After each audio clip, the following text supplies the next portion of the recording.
Hola mis amigos políticamente incorrectos, estamos hoy en un programa más conociendo al candidato y el día de hoy tenemos un candidato al Parlamento Andino. Es la primera ocasión que vamos a estar conversando con un candidato al Parlamento Andino porque recuerden que tenemos 3 papeletas del 9 de febrero y me acompaña el día de hoy Natasha Rojas, quien se va a estar presentando con ustedes y contándonos desde dónde nos visita Natasha.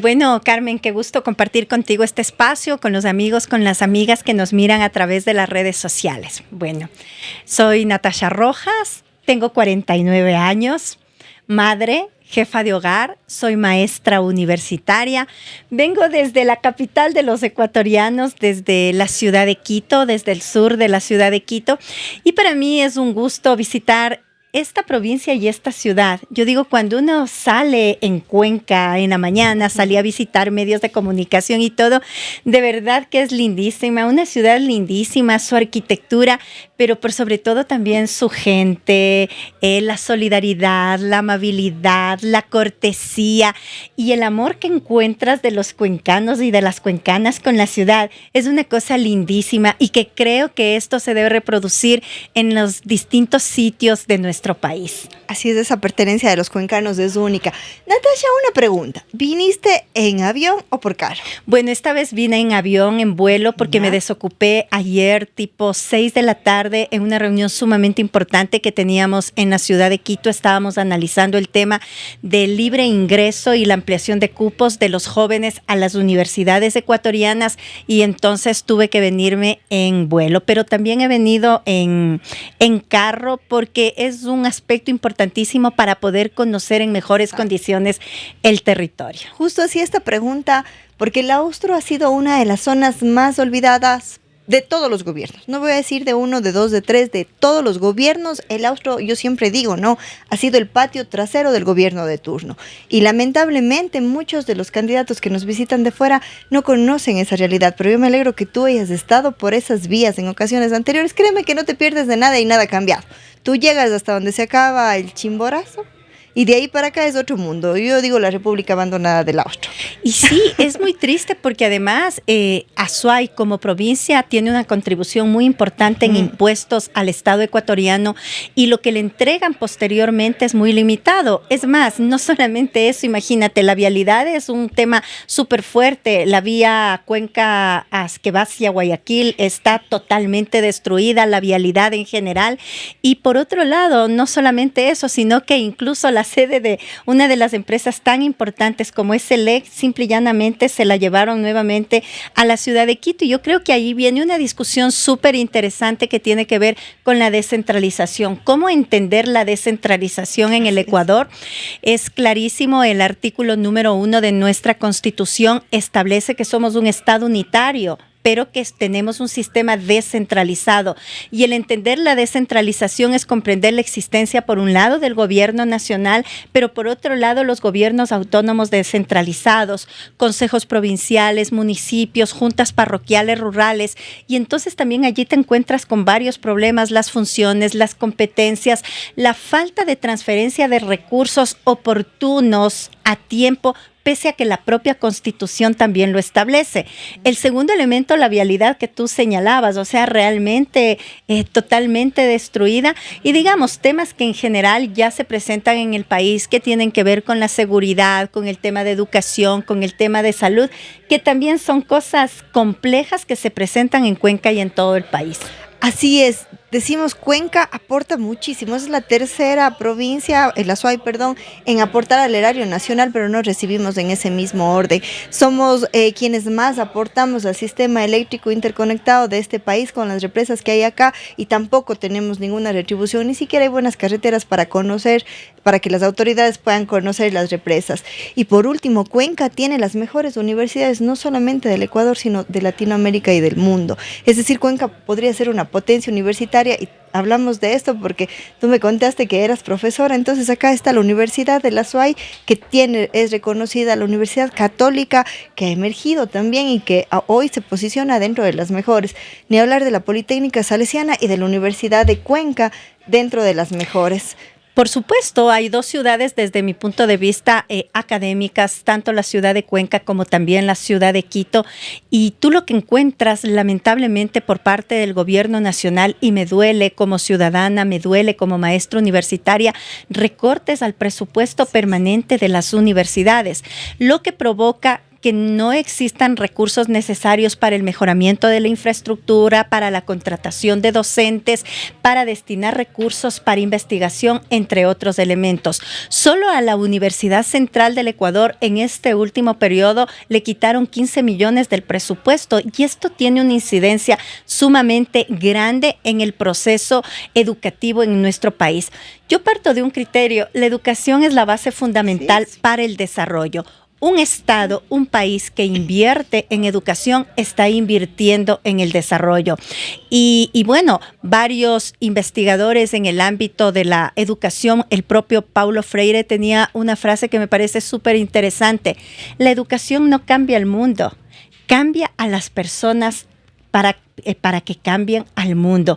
Entonces, el papel del docente, el papel de la academia, el papel de las universidades es fundamental, y conocer esa realidad, pero también trabajar para transformar la realidad que estamos viviendo en el país es muy importante. Y yo creo que, por supuesto, y es nuestra propuesta desde la Unidad Popular, porque yo soy militante de la Unidad Popular, al igual que Sebastián Ceballos, que hoy es nuestro candidato a la Asamblea Provincial aquí en el Azuay, es la inversión en educación. Es decir, definitivamente se debe cumplir el precepto constitucional de la entrega del 6% del presupuesto para la educación, que significa aproximadamente 4.500 millones de dólares. Esto permitiría mejorar toda la infraestructura en el sistema educativo, garantizar nombramientos a los docentes, garantizar internet a las instituciones educativas. Imagínate, de cada 10 instituciones educativas en el Ecuador, 6 tienen problemas graves de infraestructura. Esa es la realidad que hay que cambiar, porque los cambios parten desde la educación. Y por ello, qué mejor que por primera vez el Ecuador tenga un presidente de la República que sea maestro, que conozca a profundidad los problemas de la educación, los sueños, las esperanzas, los anhelos de los jóvenes, y me refiero a nuestro candidato presidencial, Jorge Escala Zambrano. Así es, ¿no? Yo siempre digo que un pueblo educado es más difícil manipular, y por eso que todo lo que hoy tenemos en la educación no es coincidencia, es planificación de gobiernos que han pensado en tener un pueblo que no pueda acceder a la educación. Y no hablo solamente de la educación universitaria, hablo desde la educación básica, que tiene tantas trabas, que lo he criticado públicamente. Las unidades del milenio un flaco favor le hicieron a la educación de este país, más bien por el contrario, hicieron que muchos niños se alejen y que no permita que sigan estudiando. Entonces, todo esto me parece súper interesante, y por eso comencé por ahí, porque cuando me contaste que eres docente, me pareció como tengo con quién hablar de ese tema. Y sí, y mira, hay varios elementos. Tú tienes unos niveles de deserción escolar altísimos y que se profundizaron a partir de la pandemia, porque yo digo, en el Ecuador estamos pandemia tras pandemia, y perdóname que ponga este nombre, pero tuvimos la pandemia del COVID. Tenemos la pandemia de inseguridad, tenemos la pandemia de los apagones, y realmente la incidencia y los efectos que está causando todos estos elementos, acompañados de un tema gravísimo que tiene que ver con la situación económica, ha causado serios problemas en nuestros niños y jóvenes. Por ejemplo, en el tema de la salud mental, niños y jóvenes con depresión, con ansiedad y en general con problemas vinculados a la salud mental, pero acompáñale a esto que no hay políticas públicas desde el Estado ecuatoriano para tratar este problema de salud mental como un problema de salud pública, y no tiene psicólogos, no tiene psiquiatras, y el tema es gravísimo en la juventud. Tanto es así que los índices de suicidio crecen en el Ecuador y no encuentras políticas.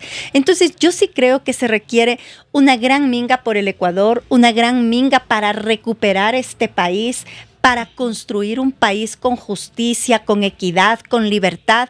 Hay que ponerle un alto al neoliberalismo, y cuando yo hablo del neoliberalismo estamos hablando, el neoliberalismo, ¿qué te plantea? más deuda externa, menos presupuesto para la educación, menos presupuesto para la salud, despido de servidores públicos, privatización de las empresas estratégicas, que precisamente eso está haciendo el actual presidente de la República. Un presidente de la República que no sabe cómo resolver los problemas del país, que improvisa, que le miente a la gente y que tiene como ministros a personas que no están capacitadas, a personas que no saben lo que deben hacer en el país. Y la única preocupación que tienen es asegurar los negocios del presidente de la República, de la familia y de la gallada que le acompaña. Pongo un ejemplo. ¿De qué están preocupados desde el gobierno nacional? ¿Quién ganó, por ejemplo, el concurso para la alimentación en las cárceles? La tía Isabelita. ¿Quién ganó el concurso para la alimentación escolar? La tía Isabelita. ¿Quién estaba involucrado en todo este tema con las transnacionales mineras para que exista explotación minera a gran escala en Palo Quemado en la provincia de Cotopaxi? La tía Isabelita. ¿Cómo desarrollaron todo un sinnúmero de elementos ilegales para dar permisos ambientales en Olón para un proyecto inmobiliario a la mujer del presidente de la República?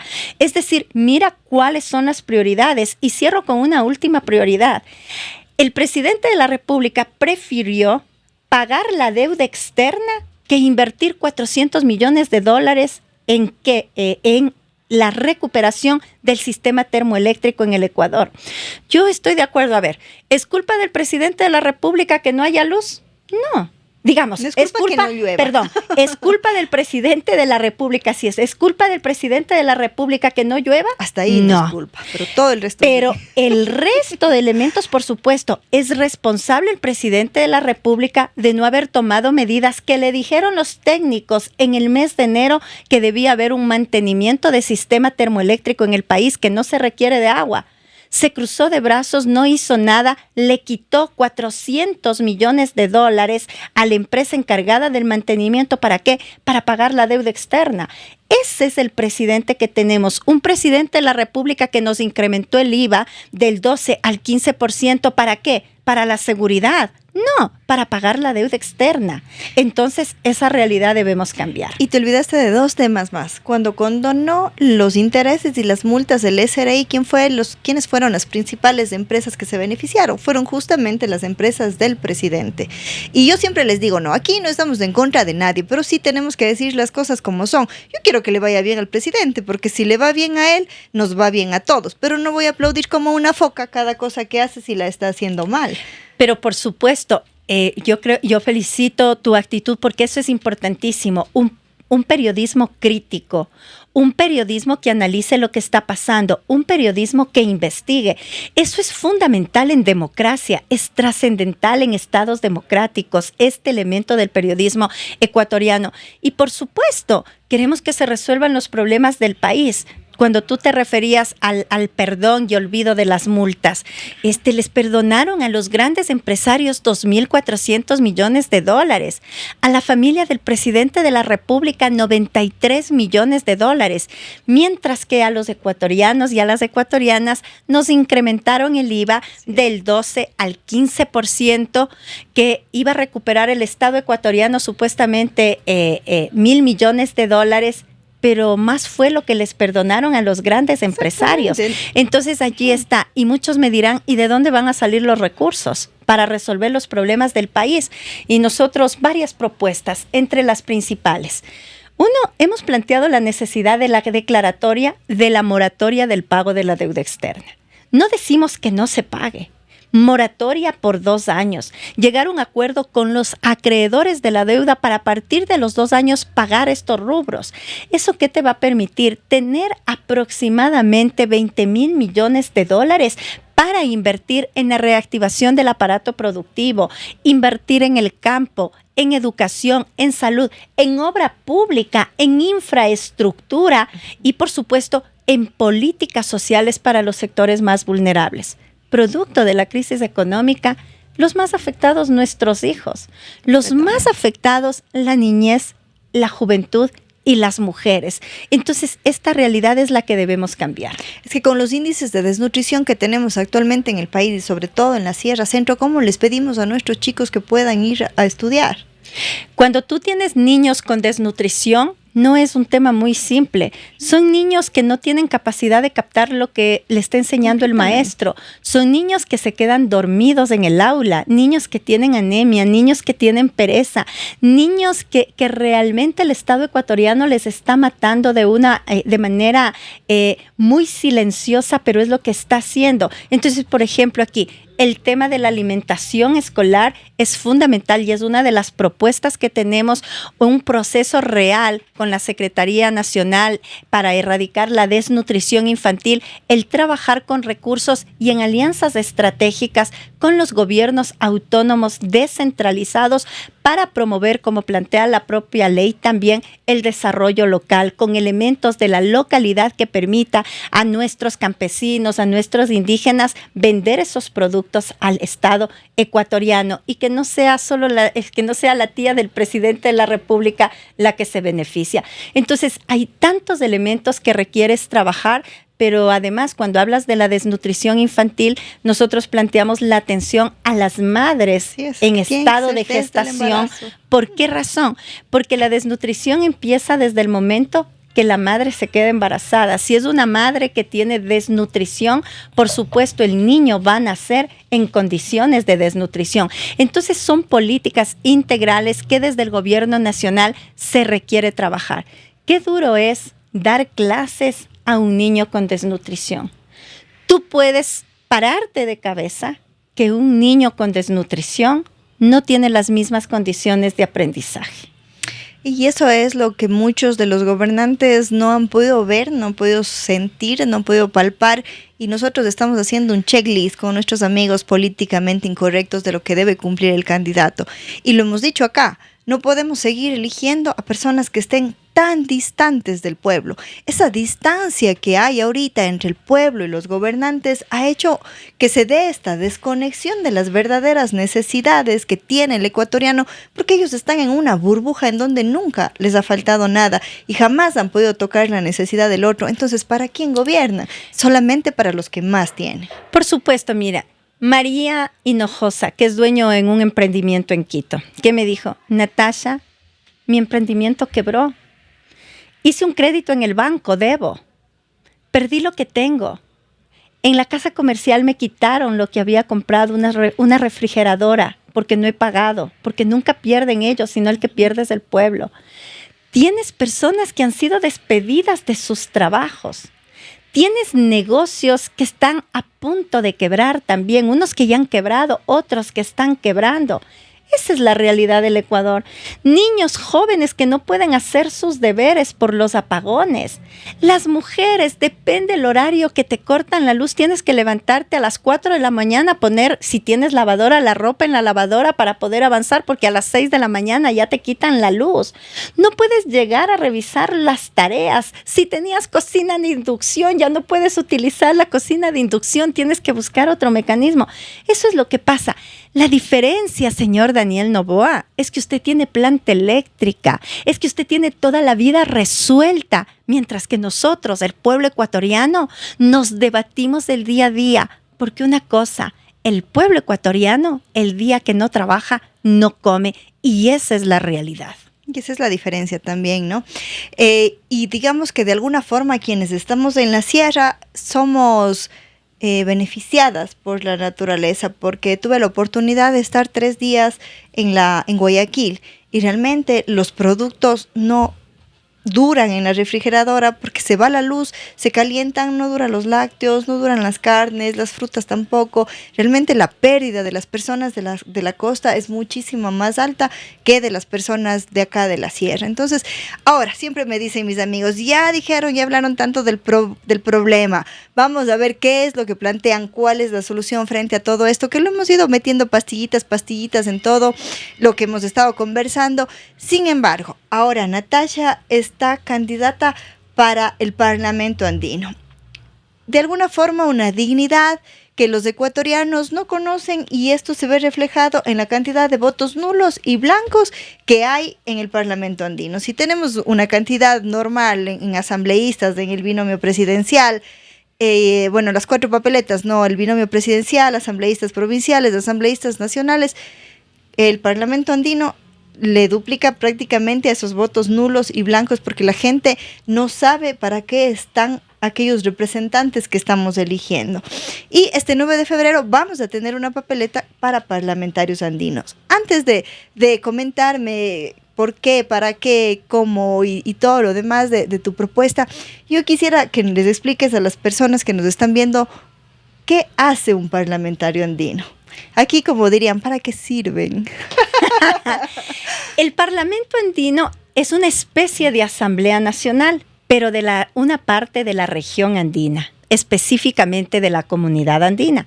El Parlamento andino está compuesto por Colombia, 5 representantes, Ecuador 5 representantes, Perú 5 representantes, Chile 5 representantes y Bolivia 5 representantes.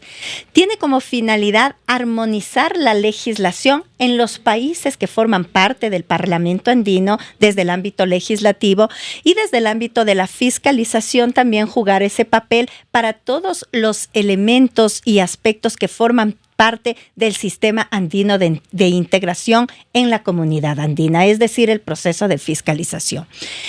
El Parlamento andino, si se pone a trabajar, que es lo que voy a hacer, puede aportarle muchísimo al Ecuador en el tema de la integración, porque esa es su función: trabajar por la integración de la comunidad andina, trabajar por la integración de los países que forman parte del Parlamento andino. Y te pongo un ejemplo en el ámbito de la seguridad. ¿Por dónde ingresa y sale la cocaína? Por la frontera. ¿Cuáles son los países mayores exportadores en el mundo de cocaína? Colombia y Perú. ¿Por dónde salen las niñas que son raptadas y les convierten en víctimas de explotación sexual? Por la frontera. ¿Por dónde sale el tráfico de órganos? Por la frontera. ¿Por dónde han huido los corruptos que no quieren rendirle cuentas a la justicia ecuatoriana? Por la frontera. Entonces, el tema de trabajar en la cooperación y que cada país cumpla con su función del control de las fronteras es importantísimo en el caso de nuestro país. Y desde el Parlamento andino se puede jugar ese papel para obviamente vigilar y mirar cuáles son los procesos, los procedimientos y qué están haciendo cada uno de estos países. Pero va acompañado, porque no está aislada, también con el tema de la propuesta que nosotros tenemos en el ámbito de seguridad con Jorge Escala. Para nosotros un aspecto principal es el control de las fronteras. O sea, los militares deben cumplir con su papel, controlar las fronteras, que no ingresen armas, que no ingrese drogas, que no exista tráfico sexual y un sinnúmero de elementos adicionales, que cumplan su función.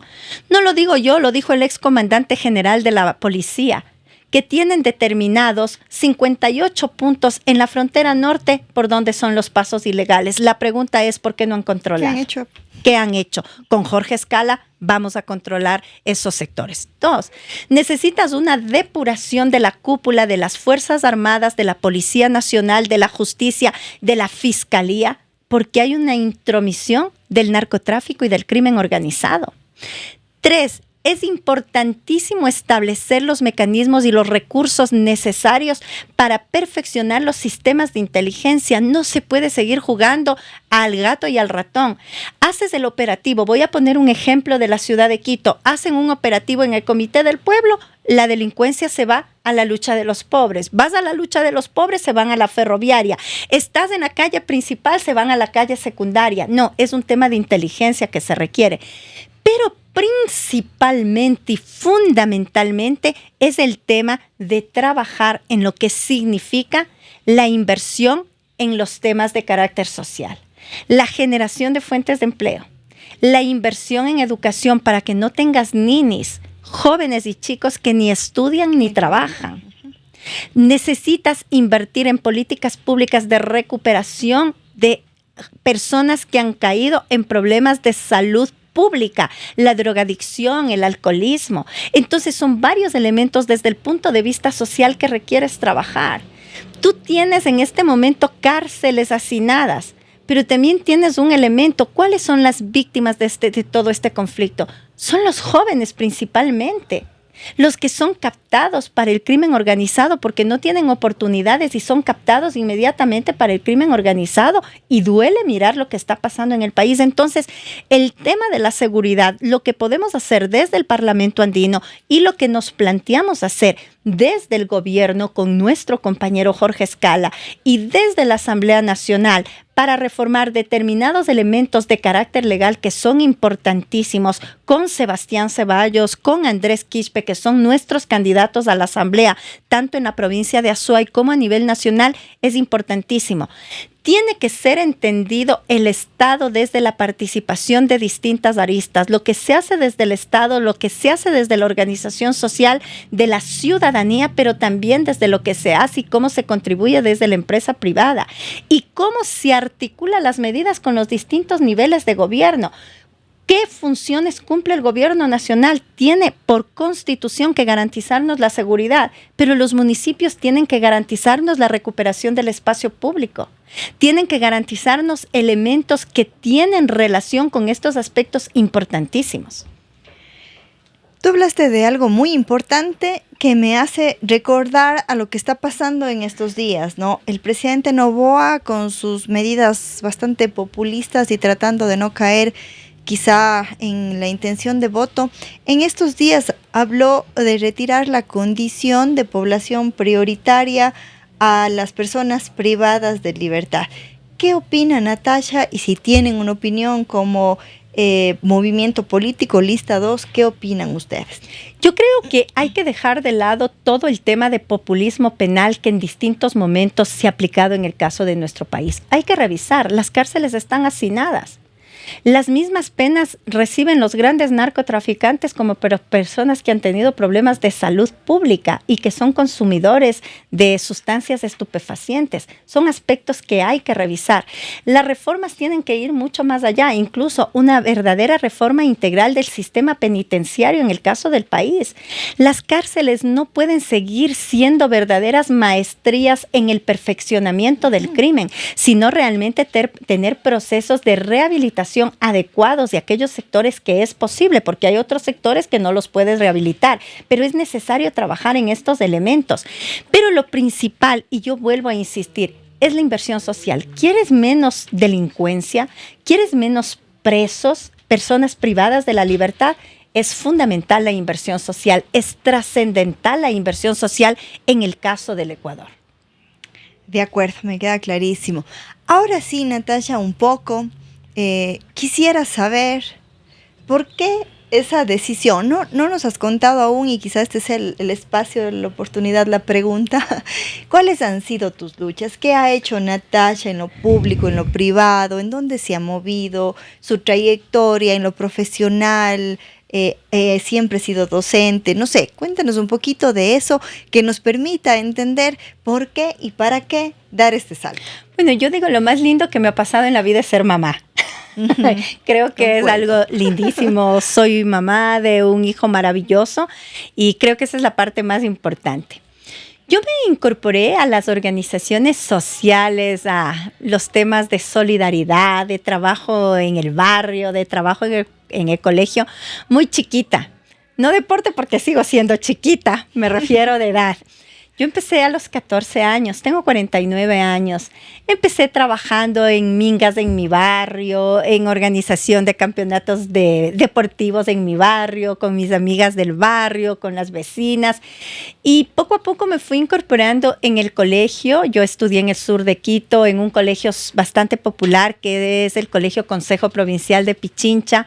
Allí fui elegida primero coordinadora del Consejo Estudiantil, luego fui elegida vicepresidenta y finalmente presidenta del Consejo Estudiantil. Allí tuvimos cosas bien interesantes, logramos, porque había en esos momentos, porque son hace bastantes años, había mucha represión en las instituciones educativas y nosotros logramos desarrollar tal número de acciones al interior del colegio respecto de que los estudiantes teníamos derechos y éramos solo mujeres y que merecíamos ser tratadas como tal. Varias otras cosas de mejoramiento en la infraestructura de nuestro colegio, organización de actividades. Luego fui presidenta de la Federación de Estudiantes Secundarios del Ecuador en Pichincha y luchamos por algo que hoy ya es una realidad, la tarifa estudiantil. No había tarifa estudiantil, pagábamos igual que el resto. Y empezamos ahí esa lucha por la tarifa estudiantil. Y es una lucha que la desarrollamos, que me siento parte de esa victoria y que ahora gozan los jóvenes, que gozan los niños, porque fue una lucha con movilizaciones grandísimas, porque en ese momento se daban movilizaciones grandísimas, muy importantes, que trabajábamos.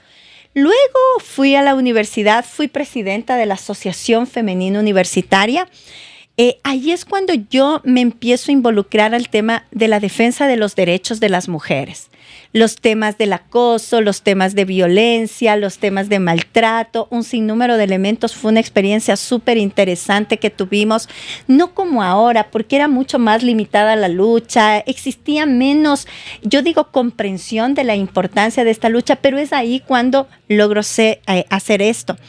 Luego fui electa la primera mujer presidenta de la FEWE de la Universidad Central del Ecuador. Fui la primera mujer, hasta ahora la única presidenta mujer de la Universidad Central del Ecuador de los estudiantes universitarios. Yo creo que eso marcó mi vida, porque estaban acostumbrados muchísimo a que quien sea presidente de la FEWE sea un hombre, sea grande, tenga un vozarrón, etcétera. Pero eso marcó porque fue insertarme en un espacio que no era para las mujeres. Y me inserté y ganamos las elecciones. Luego de aquello, en la universidad logramos nosotros en la actualidad, y ahí logramos, recuerdo con Iván Morillo, que era el director de Bienestar Estudiantil, coordinamos muchas acciones. Ahí logramos que los estudiantes tengan un reconocimiento económico, los mejores estudiantes de cada año lectivo de las distintas carreras. Eso lo logré en la universidad. Evitamos, me recuerdo, junto a Sebastián Ceballos, que era presidente de la FEWE aquí en la Universidad de Cuenca, Giovanni Atarihuana, presidente nacional de la Federación de Estudiantes Universitarios del Ecuador y quien habla en la FEWE de Quito, evitamos que se privaticen las universidades públicas, porque había las intenciones en ese entonces del gobierno de Yamil Maguad, la ministra que era en ese entonces primero de gobierno y luego de finanzas, Ana Lucía Armijos, privatizar las universidades, y con el gobierno de Osvaldo Hurtado, que pretendieron cambiar la Constitución en la asamblea que hubo. Y entonces luchamos muchísimo y defendimos ese derecho. Defendimos ese derecho y trabajamos, luchamos muchísimo por el libre ingreso a las universidades, etcétera. Y bueno, ya posterior, cuando me gradué, te estoy hablando solo de la lucha social y creo que me apasiona también bastante porque son cosas lindas y oportunidades que has tenido que te permite conocer distintos sectores. Fui presidenta de la Federación de Barrios de Quito, espacio que también cambió mi vida. De lo académico, de lo estudiantil, de lo juvenil, a ver la realidad en los barrios populares, que era distinto. Que tenía vecinas de los barrios populares que me llamaban a las 12 de la noche que el esposo le había pegado, que vaya a auxiliarles, o que les habían cortado la luz. Luchas bien importantes y obras para barrios importantes de Quito. Luego fui presidenta nacional de los barrios. Y de allí di mi paso al tema de carácter político, siendo, digamos, también es político. Ajá. Exactamente, iba a decir eso, porque todo es político, todo lo que hacemos es política. Aristóteles decía que la política es el arte de gobernar. Y la política definitivamente termina siendo un elemento de servir. Los seres humanos por naturaleza somos políticos, todos somos políticos. Y todos los días estamos dando un punto de vista político frente a las cosas. Todos los días hacemos absolutamente política. Todo. Estamos merendando y de pronto llega papá, si vieron cómo subió el precio de la leche y nos ponemos a hablar de eso, estamos haciendo política. Otra cosa es la política partidista, entonces me inserté en el tema de la política partidista. Desde el punto de vista profesional, de formación, estudié en la Universidad Central del Ecuador, soy licenciada en Administración Pública, tengo un doctorado de tercer nivel en Administración Pública, una maestría en Educación Superior y Equidad de Género y en la Universidad La Rioja de España, una maestría en Gestión Pública. Y desde el punto de vista laboral, porque uno para hacer política tiene que trabajar. O sea, yo hago política porque quiero cambiar este país, porque quiero servir, pero para vivir tengo que trabajar. Entonces, ahora soy docente universitaria.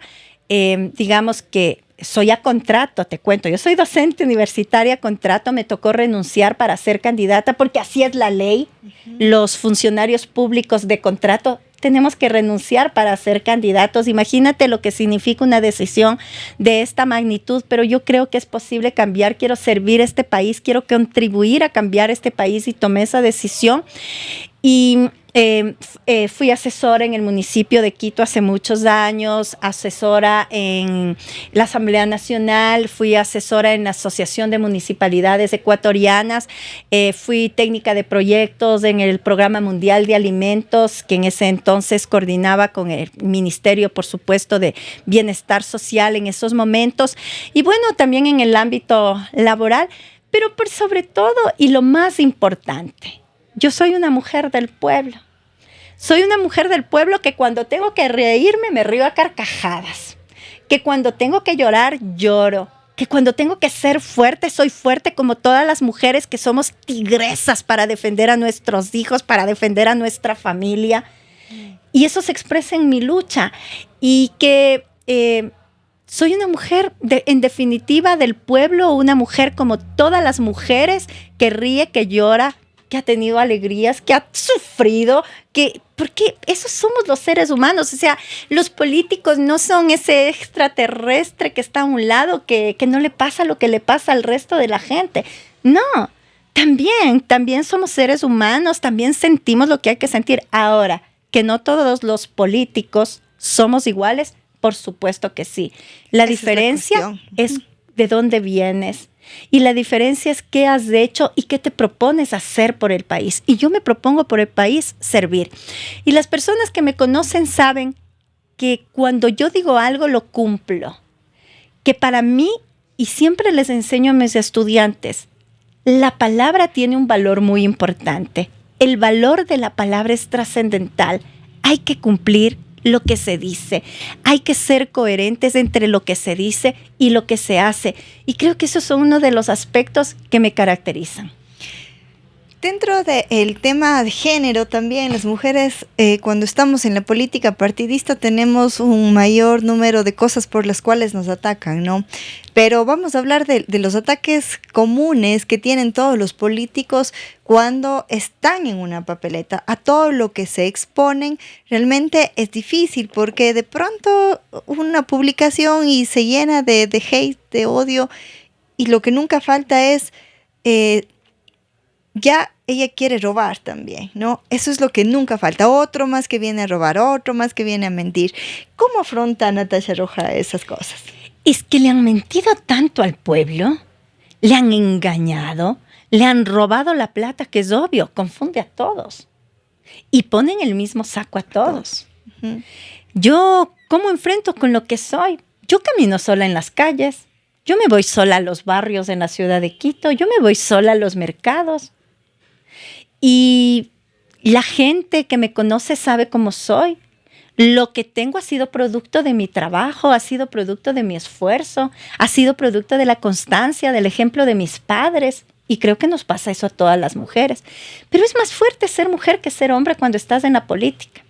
Hay una investigación de la Organización de ONU Mujeres Ecuador, en donde se establece todos los elementos respecto de la violencia política, porque la violencia política se expresa en violencia física, en violencia patrimonial, en violencia verbal, en violencia psicológica, etcétera. Entonces, lo que vivimos las mujeres es mucho más fuerte. Tienes que enfrentar en muchas ocasiones a tus mismos compañeros con distintos puntos de vista. Un punto de vista dado por una mujer y el mismo punto de vista dado por un hombre tiene más valor el punto de vista del hombre que de la mujer. Entonces, y no solo en la política, yo creo que en general las mujeres tenemos que hacer el doble de esfuerzos para que se visibilice nuestra capacidad. Las mujeres tenemos que demostrar el doble para que sea tomado en cuenta el punto de vista de las mujeres. Y en el mismo lenguaje, ¿no es cierto? Estamos aquí con los candidatos, no son los candidatos. Yo no me siento un candidato, soy la candidata. Porque también el tema, y quiero decirles a los amigos y amigas que nos están mirando, no es un tema de exageraciones, no. Porque tiene que ser la mujer visibilizada también en el lenguaje. Y cuando hablamos de las inequidades, nosotros estamos hablando de las inequidades y la inequidad de género y digamos, es producto de las construcciones sociales, económicas, culturales, psicológicas a través de la historia de la humanidad. Yo diría, la gran derrota de la mujer, como lo dice Federico Engels, aparece cuando aparece la propiedad privada sobre los medios de producción y las condiciones también de sumisión de las mujeres frente a los hombres. Entonces son varios elementos, o sea, son años de inequidad, son años de estos elementos que nos han dado unas condiciones distintas. Pero también creo que en el momento actual la lucha del movimiento de mujeres nos tiene en otra etapa, en otro nivel. Ahora estudiamos, tenemos derecho a la educación, ahora tenemos derecho a formarnos, somos consideradas ciudadanas. En 1830, la primera constitución que tuvo el Ecuador, no nos consideraban ciudadanas. Claro, mira lo que pasaba en Grecia, en Atenas. Es decir, ¿quiénes eran considerados ciudadanos? Los hombres y con dinero. ¿Quiénes no eran considerados ciudadanos? Es decir, sin ningún derecho.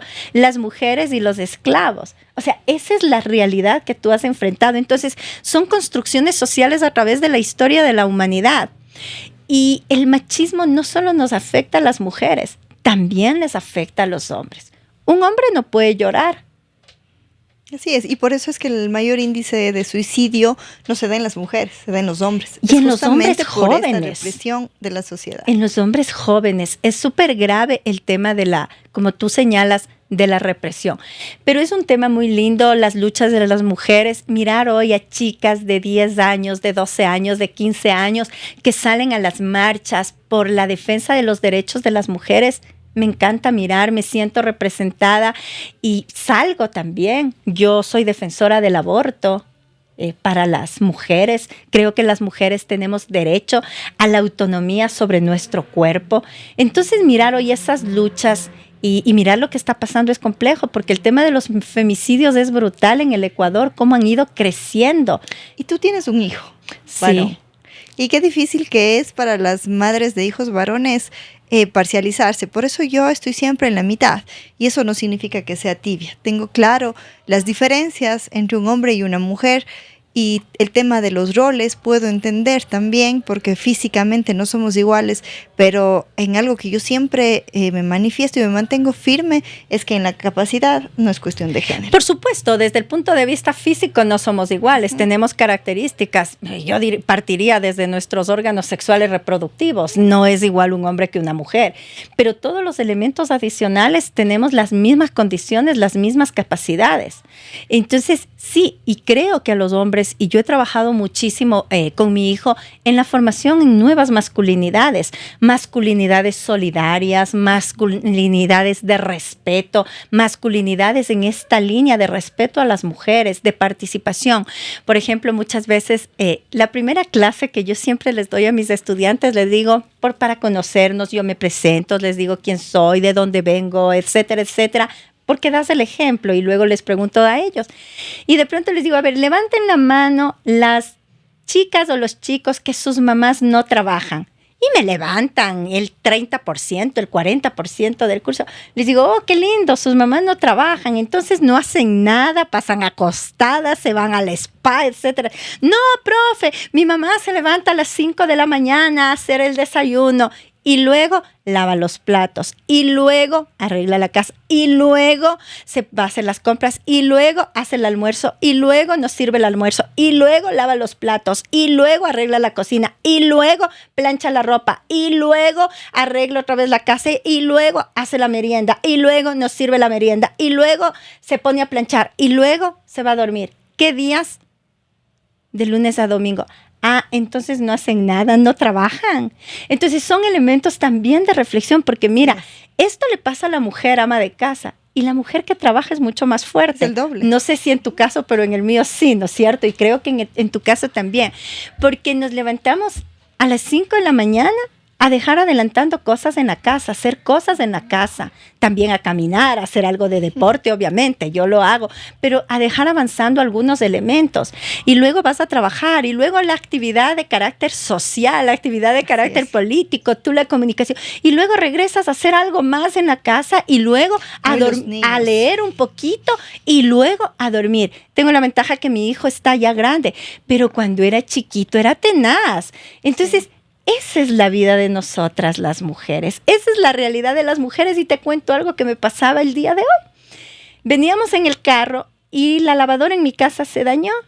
Y el maestro iba a ir hoy día a arreglar la lavadora. Y me olvidé y me llama por teléfono a decirme, estoy en su casa, Natasha. Digo, oh, y estaba con compañeros atrás. Les digo, a ustedes eso no les pasa.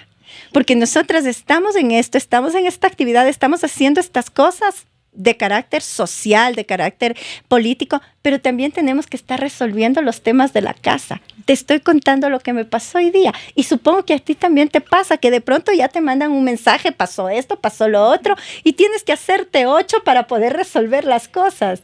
Sí, realmente pienso que de alguna forma somos también privilegiadas y somos bendecidas, supuesto, porque tenemos el doble de capacidad, ¿no? Porque al final nos batimos con todo. Como dice, verás, tenía una compañera que era dirigente de los trabajadores autónomos en la ciudad de Quito, Marlene, y ella tiene la frase, las mujeres somos unas mamás luchonas. Es que le metemos lucha a todo, le metemos garra a todo, no descansamos. ¿Sabes? Si tenemos $100 para la semana, hacemos alcanzar los $100. Pero si tenemos $20, si tenemos $10, hacemos alcanzar. Somos economistas, somos administradoras, somos profesoras, somos abogadas, somos ingenieras, somos arquitectas, somos todo, las mujeres en el hogar. Entonces, a mí me parece, yo comparto contigo, un privilegio, una maravilla ser mujer y hacer todo lo que nos propongamos, porque además hay una cosa, cuando una mujer se plantea objetivos, no hay nadie quien le detenga.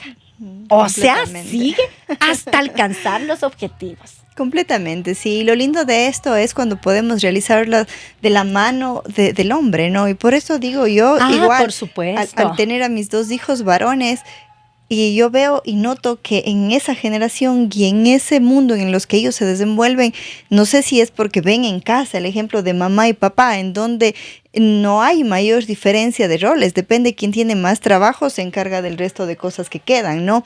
Pero ellos no entienden la diferencia todavía y a veces se equivocan porque son chiquitos en la diferencia física también, ¿no? Que piensan que en el fútbol pueden jugar igual de grosero con las niñas o que ¿por qué? Pero si somos iguales, pero si no hay diferencia. Entonces yo noto y eso a mí me da alegría por una parte porque ellos no ven una diferencia entre el niño y la niña. Sí, es lindo porque no es que ella es niña, no, es que ella es niña, no. Para ellos todo es igual y la amistad se lleva de forma igual, más bien trabajamos en decirle, no, mira, sí, lo único, ten más cuidado, ella es más delicada, no lo empujes, él no tiene las mismas fuerzas que tú. Entonces, concientizar en eso desde pequeñitos, pero, por ejemplo, en el tema de roles, no. Ellos, o sea, todos levantan su plato, todos lavan su plato, todos limpian su lugar, todos recogen sus papeles y eso es lo que ellos entienden por sociedad. Tienes chicos ahora distintos, no todos, ¿no? Pero tienes chicos, mi hijo cocina y cocina riquísimo y es el encargado de hacer el almuerzo varios días en la semana, sabe, yo tengo unas responsabilidades, él tiene otras responsabilidades, es el tema de la formación, pero esto también es producto que nosotras nos hemos empoderado, que nosotras hemos entendido y que entonces vamos formándoles de distinta manera a nuestros hijos y por supuesto, hay compañeros de vida, hombres que son maravillosos, que están a tu lado.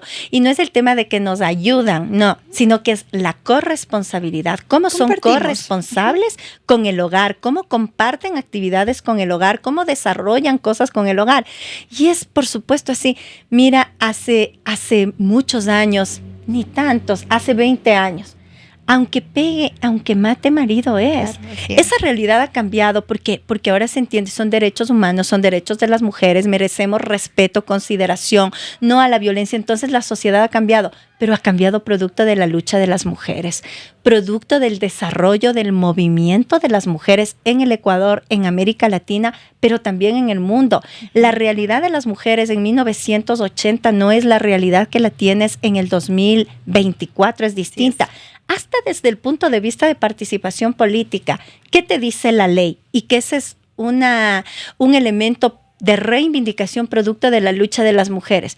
El 50% en las listas deben ser hombres y el 50% mujeres, por un lado, pero por otro lado, el 50% deben encabezar mujeres y el 50% hombres. Y si las organizaciones políticas no cumplen eso, simple y llanamente no son calificadas las listas. Y me parece importantísimo, estoy totalmente de acuerdo. Luché también por esas reformas junto a mujeres espectaculares como Cecilia Jaramillo, como Andrea Rivera, como Nidia Solís de aquí de la provincia de La Suay. Hay mujeres espectaculares que tienes, Paquita Morejón, Dolores Padilla, tantas mujeres que son parte del movimiento de mujeres ecuatorianas, que son las más grandes, pero ahora tú tienes que emerge otro sector también del movimiento de mujeres jóvenes. Entonces yo creo que es bien importante todos estos elementos y definitivamente no habrá transformación en el mundo sin la participación activa de nosotras las mujeres. Completamente de acuerdo, y veo que hoy hemos salido un poco de las mismas preguntas y eso es bueno, ¿no? Porque la gente tiene que entender que esto es política. Cuando conversamos de cada uno de los temas, esto es política. Claro, quizá no es lo políticamente correcto que se ha visto que hacen, pero esto es política y usted no tiene que tenerle miedo a hablar de política y no tiene que tenerle miedo a decir, sí, yo soy un ser humano político. Otra cosa es que usted no haya hecho política partidista y que no quiera hacerlo por todo lo que ha visto y por todo lo que nos han mentido y por todo lo que nos han engañado. Pero al final del día son los políticos los que toman las decisiones de cómo va el ritmo de nuestros días. Son los que imponen las políticas públicas, como yo les digo, son los que ponen las reglas del juego. Pero si usted el día de hoy le pierde el miedo a hablar de política, seguro este 9 de febrero va a estar tomando mejores decisiones, más informado, sabiendo a quién elegir y sobre todo lo que siempre les digo, no permitan que nadie polarice. No es que hay uno y dos, tenemos 16 binomios presidenciales. Aquí en el Azuay tenemos 17 listas para asambleístas provinciales. No sé, en el Parlamento andino, ¿cuántos tenemos? ¿16? Todavía no está clara, están menos listas y bueno, ¿qué es lo que vamos a elegir? Tú decías al inicio, una papeleta de presidente y vicepresidente de la República, una papeleta para parlamentarios andinos, una papeleta para asambleístas nacionales y una papeleta para asambleístas provinciales. Es decir, vamos a tener 4 papeletas. Y estaba reflexionando, tú me aplicaste la filosofía de Sócrates, aplicaste la mayéutica, a través de preguntas, obviamente, hacerme decir varios elementos para llegar a algunas conclusiones. Y eso me parece súper interesante. Y bueno, agradecer, entiendo que se va terminando el tiempo. Sí, agradecer a los amigos, a las amigas que han llegado hasta el final. Espero no haberles aburrido mucho, un poquito, ¿no? No, eso es políticamente incorrecto, así que mis amigos. Entonces, no, más bien agradecerles por haberme escuchado, por haber llegado hasta aquí. Y yo creo que los ciudadanos y las ciudadanas tenemos un arma poderosa, que es la organización, que es la lucha. Social y la lucha. Y el 9 de febrero, el voto.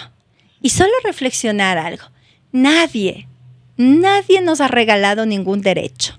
Todos los derechos que tenemos los ciudadanos y las ciudadanas es producto de la organización, es producto de la lucha, es producto de conquistas importantísimas. Las 8 horas de trabajo, producto de la lucha de los trabajadores, los derechos de las mujeres, producto de la lucha de las mujeres, de los jóvenes, etcétera. Todo ha sido producto de la lucha.